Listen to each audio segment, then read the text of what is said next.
So hey guys and welcome back to Sibling Saga. और ये है हमारा episode 2 of your problems and my solutions. So recently जो मुझे प्रॉब्लम भेजी थी वो इंस्टाग्राम पर मैंने जब Q&A किया था तब मुझे ये प्रॉब्लम भेजी गई थी। और वहाँ पर मुझे क्लास 12th के एक स्टूडेंट ने प्रॉब्लम भेजी थी कि वो एक क्लास 12th की स्टूडेंट है, साइंस स्ट्रीम से है, केवल 4 मंथ्स बाकी एग्जाम्स में और अभी बेसिक्स भी प्रिपेयर नहीं है।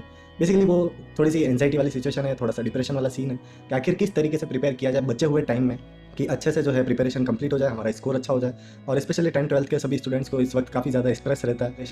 थोड़े थोड़े टाइम में स्ट्रेस लेना ब्रेन के लिए काफ़ी अच्छा होता है, इसलिए एग्जाम से कभी भी डरना नहीं है, एग्जाम्स को कॉन्फिडेंटली फाइट करना है। और इसीलिए देखिए, जो ये मैसेज जो मुझे भेजा गया था इसमें बेसिकली दो चीज़ों की कमी नजर आ रही है। पहला तो पुअर टाइम मैनेजमेंट, जैसा कि आपने मेंशन किया है कि अभी तक आपने बेसिक भी नहीं पढ़े, तो दैट मीन्स आप कहीं ना कहीं टाइम मैनेजमेंट में कमजोर रहे हैं।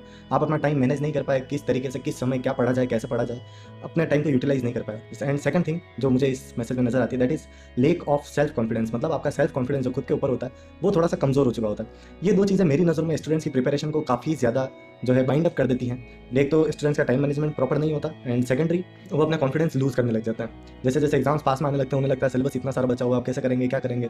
तो कहीं ना कहीं उनका मोटिवेशन जो होता है, उनका कॉन्फिडेंस जो होता है अपने आप के ऊपर, वो डाउन हो जाता है। तो सेल्फ कॉन्फिडेंस को हम किसी और वीडियो में डिस्कस करेंगे, आने वाली वीडियो में।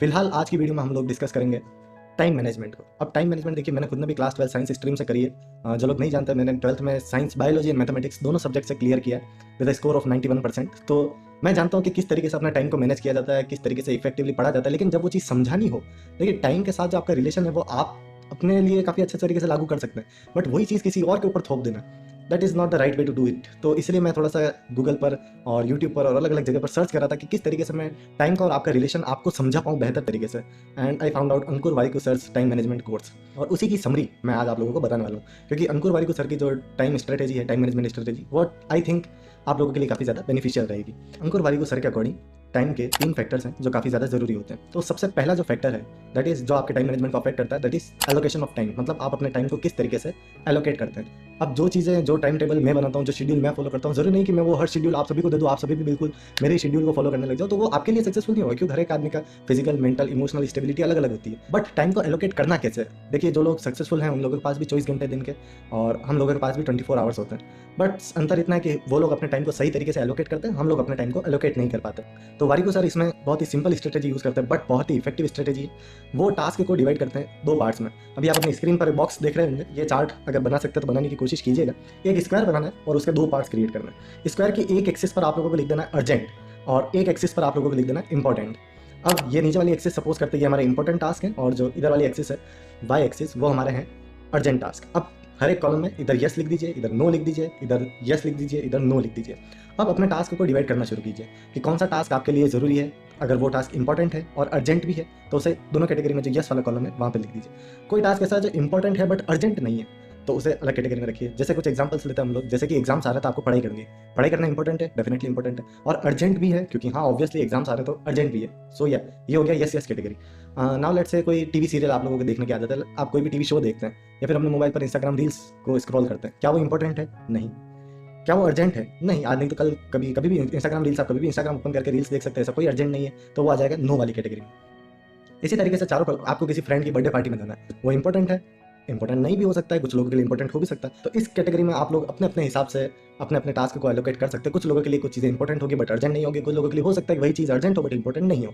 तो इसलिए ये मैं आपके ऊपर छोड़ता हूँ, ऐसा एक चार्ट बनाइए और अपने अपने टास्क को एलोकेट करना शुरू कीजिए कि आप किस किस चीज़ को कितना कितना समय देते हैं।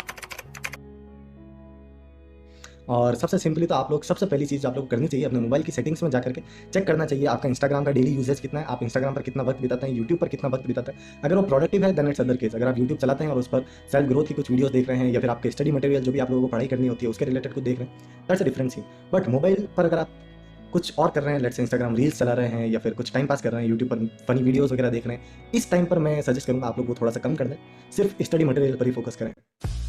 आई mean it, study material. Okay, so या ये बात कर ली हमने टाइम एलोकेशन के ऊपर। अब सेकंड चीज़ आती है टाइम इज एनर्जी। अब टाइम इज एनर्जी, इसका क्या कंसेप्ट है? जब भी हम लोग ये कहते हैं ना कि अब मैं ये नहीं कर सकता, लेट्स से आप जिम से घर आए एंड देन आपको कहा जाए कि एक काम करो, छत पर जाकर के कुछ भी आप लोगों को, लेट्स से कोई भी टास्क दे दिया कि ये टास्क आप लोगों को कंप्लीट करना, आपकी मम्मी ने आपको कुछ काम दे दी, तो आप लोग क्या कहते हो? यार मम्मी मेरे पास टाइम नहीं है। ऐसा नहीं है कि आपके पास टाइम नहीं है, टाइम है, बट उस टास्क को करने के लिए जो एनर्जी चाहिए वो एनर्जी आपके पास नहीं है। तो ये बेसिक फैक्टर होता है टाइम इज एनर्जी का। तो जब आप अपना शेड्यूल बनाए तो शेड्यूल इस तरीके से बनाए कि कुछ टास्क ऐसे हों जो आपको एनर्जी दें और कुछ टास्क ऐसे हों जो आपसे एनर्जी ड्रेन करें। जैसे पढ़ाई करना आपसे एनर्जी डिमांड करता है, तो बेसिकली 2 घंटे 3 घंटे अगर आपने पढ़ाई कर ली, 2 घंटे 2.5 घंटे 3 घंटे का एक सेशन आपने कर ली, उसके बाद कुछ ऐसी एक्टिविटी रखिए 1 घंटे के लिए या आधे घंटे के लिए जो आपको एनर्जी दोबारा से प्रोवाइड करे। जैसे आपने पावर नैप ले लिया छोटा सा, या फिर कुछ फ्रूट्स ले लिए, फ्रूट्स खा लिया आपने, कुछ स्नैक्स ले लिए। इस तरीके की कोई भी एक्टिविटी जो आपकी बॉडी को दोबारा से रीनरिश करे, आपकी बॉडी को दोबारा से री एनर्जाइज करे, जैसे कि आप लोग अगला टास्क जो है दोबारा से आपकी एनर्जी ड्रेन होने वाला, उसको करने के लिए आपके पास एनर्जी रहे।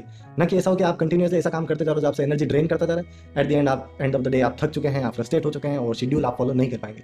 तो यही एक कारण होता है कि हम लोग हमारा शेड्यूल प्रिपेयर तो कर लेते हैं बट उसे फॉलो नहीं कर पाते, क्योंकि उसमें सभी टास्क मोस्ट ऑफ स्टूडेंट्स जब अपना टाइम टेबल बनाते हैं तो पढ़ाई इसी चीज़ से उसे फिल कर देते हैं। और फिर जब इतनी ज़्यादा पढ़ाई देखिए नहीं कर सकता कोई भी आदमी प्रैक्टिकली देखा जाए तो कुछ एक्टिविटीज ऐसी भी हों जो आपको दोबारा से एनर्जी प्रोवाइड करें, कुछ आपको एनर्जाइज करें, ताकि आप लोग दोबारा से जो अगली एक्टिविटी उसे परफॉर्म कर पाए। And third thing that is very important, time is money.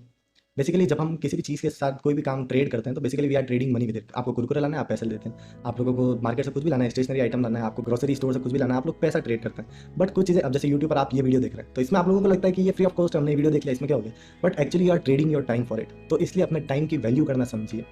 एक आर्टिस्ट जब एक आर्ट वर्क का पोर्ट्रेट का, जैसे मैं भी एक आर्टिस्ट हूँ, मैं पोर्ट्रेट के जब चार्ज करता हूँ, my charges depend upon how much time I had to put in that particular portrait work और in that particular art work. मतलब उस आर्ट वर्क को क्रिएट करने में मुझे कितना टाइम देना पड़ा, उसके अकॉर्डिंग उस आर्ट वर्क की प्राइस डिसाइड होती है। मेरे केस में स्पेशली, सभी का अपना अलग अलग हो सकता है, कोई लोग मटेरियल्स के अकॉर्डिंग रखते हैं, बट मैं पर्सनली टाइम के अकॉर्डिंग रखता हूँ। क्योंकि टाइम की वैल्यू, अगर आप अपने टाइम की वैल्यू नहीं समझेंगे और कोई समझने वाला नहीं है। अब यहाँ पर वो थोड़ी साइकोलॉजिकल बातें आ जाती है, फिलोसॉफिकल बातें आ जाती है, जिन्हें हम साइड में रखते हैं कि time and tide wait for none. Time एक बार जो चला गया, समय दोबारा लौट कर नहीं आएगा। अपॉर्चुनिटीज़ एक बार आती है, समय बार बार लौट कर नहीं आता। घड़ी की सुई एक तरफ ही चलती है, दूसरी तरफ कभी नहीं। ये सब बातों को साइड में रखते हैं, बट प्रैक्टिकली इंप्लीमेंटेशन मेरे अकॉर्डिंग मैं आपको बता चुका हूँ। आपको स्टूडेंट्स को स्पेशली टाइम इज एलोकेशन, अपने टाइम को एलोकेट करना सीखिए। एंड टाइम इज एनर्जी, अपने टाइम को इस तरीके से एलोकेट कीजिए, इस तरीके से शेड्यूल कीजिए कि वो टाइम आपको एनर्जी दोबारा से प्रोवाइड करवाता रहे। तो टाइमली आपको दोबारा से कुछ ऐसी एक्टिविटीज़ करने को मिले जिनसे आपकी बॉडी में दोबारा से एनर्जी रिफिल हो। तो ये था बेसिकली वारिको सर की टाइम मैनेजमेंट स्ट्रेटेजी, जो मुझे काफ़ी प्रैक्टिकल लगी आप लोगों को समझाने के लिए। अब मैं इसकी जगह कुछ साइकोलॉजिकल बातें करके इस वीडियो को लंबा कर सकता था, बट हाँ ठीक है, जैसा कि आप लोग जानते हैं मैं फालतू बातें ना करके आपको सीधा to the point, to the value provide करने की कोशिश करता हूँ। और अपनी कोई भी प्रॉब्लम हो तो उसे कमेंट्स में दे दीजिएगा, और ऐसी वैल्यूएबल कंटेंट के लिए चैनल को सब्सक्राइब करके बेल आइकन बटन जरूर दबा दीजिएगा। रही बात सेल्फ मोटिवेशन की, या फिर अपना कॉन्फिडेंस किस तरीके से बूस्टेड रखें, जैसा कि मैंने बताया कि इस कमेंट में एक और चीज़ नजर आती है कि आपका कॉन्फिडेंस कहीं ना कहीं गिर चुका है, तो दोबारा से अपना कॉन्फिडेंस कैसे रीबिल्ड किया जाए उसके बारे में हम लोग हमारी आने वाली वीडियो में बात करेंगे। तो उस वीडियो के लिए भी सब्सक्राइब करके बेल आइकन बटन जरूर दबा दीजिएगा। This is Parth Sharma signing off for the day. I hope to see you all in my next video. So thank you.